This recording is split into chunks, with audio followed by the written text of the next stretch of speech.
Assalamualaikum warahmatullahi wabarakatuh. Izin memperkenalkan diri, nama saya Alvin Wurianto dari kelas 2 CTKI dengan NIM 16012300110.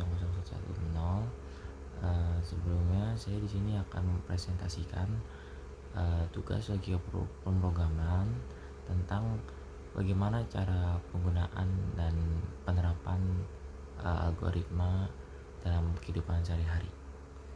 Sebelumnya saya di sini tidak sendiri, saya ditemani oleh teman saya yaitu Tiar Rahmatullah, Andika Dwi Putra, dan juga Tiansyah Ramadan. Untuk materi pertama di sini ada apa sih pengertian algoritma? Pengertian algoritma adalah urutan langkah-langkah logis penyelesaian masalah yang disusun secara sistematis.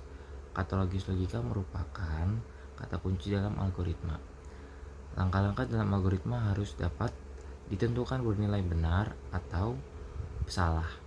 Beberapa ahli ada yang berpendapat bahwa algoritma adalah serangkaian tahapan yang harus diikuti dalam suatu operasi atau perhitungan. Pada berbagai pemecahan masalah lain khususnya komputer, itu artinya seluruh susunan logis yang diurutkan dengan berdasarkan sistematika khusus dan digunakan dalam memecahkan suatu masalah tertentu bisa kita katakan sebagai algoritma. Dan untuk materi kedua itu ada dasar penyusunan algoritma. Ada beberapa hal yang perlu diperhatikan dalam menyusun suatu algoritma. Menurut Donald E. Knuth ada 5 ciri, yaitu pertama ada finiteness, mengatakan bahwa suatu algoritma harus berakhir untuk semua kondisi setelah memproses jumlah langkah. Yang kedua ada definiteness, mengatakan bahwa setiap langkah harus digunakan dengan jelas. Yang ketiga ada input. Input atau masukan merupakan suatu besaran yang diberikan. Ada yang keempat ada output. Output atau keluaran merupakan besaran yang mempunyai kaitan atau hubungan dengan masukan. Yang kelima yang terakhir ada efektif. Setiap algoritma diharapkan bersifat efektif. Efektif dalam arti apa? Semua operasi yang dilaksanakan oleh algoritma haruslah sederhana dan dapat dikerjakan dalam waktu yang terbatas.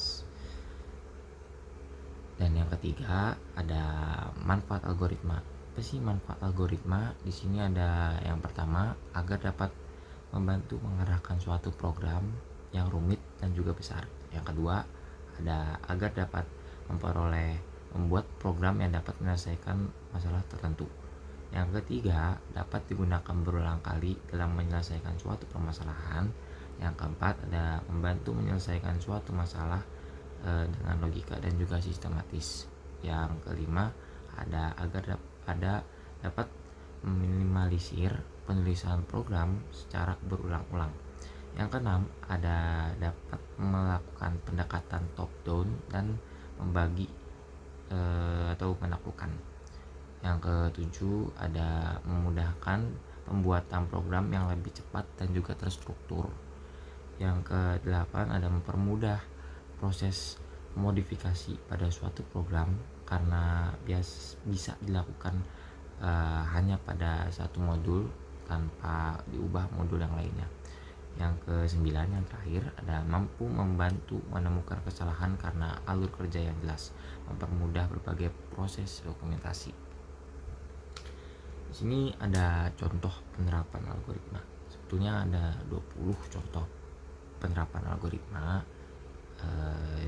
Di sini ada algoritma menulis pesan, yang kedua ada algoritma login Facebook, yang ketiga ada algoritma memesan ojek online, yang keempat ada algoritma mencari angka terbesar, yang kelima ada algoritma proses audit perusahaan, yang keenam ada algoritma komplain ke customer service e-commerce, yang ketujuh ada algoritma mengambil uang tunai di ATM, yang kedelapan algoritma menggunakan kipas angin, yang ke-9 algoritma memasak nasi, yang 10 algoritma menyalakan televisi, yang ke-11 ada algoritma membuat kopi, yang ke-12 ada algoritma menyalakan sepeda motor. Yang ke-13 ada algoritma mengirim surat ke kantor pos. Yang ke-14 ada algoritma mencetak dokumen dengan printer.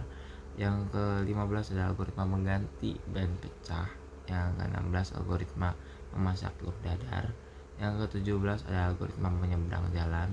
Dan yang ke-18 ada algoritma menggunakan telepon umum. Yang ke-19 ada algoritma cek kesehatan di rumah sakit. Yang ke-20 ada algoritma mendownload aplikasi di Play Store.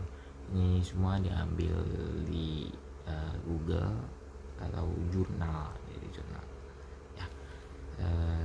Sekian, terima kasih presentasi dari saya. Kurang lebihnya mohon maaf, karena yang sempurna hanya yang ada di atas ya. Terima kasih. Wassalamualaikum warahmatullahi wabarakatuh.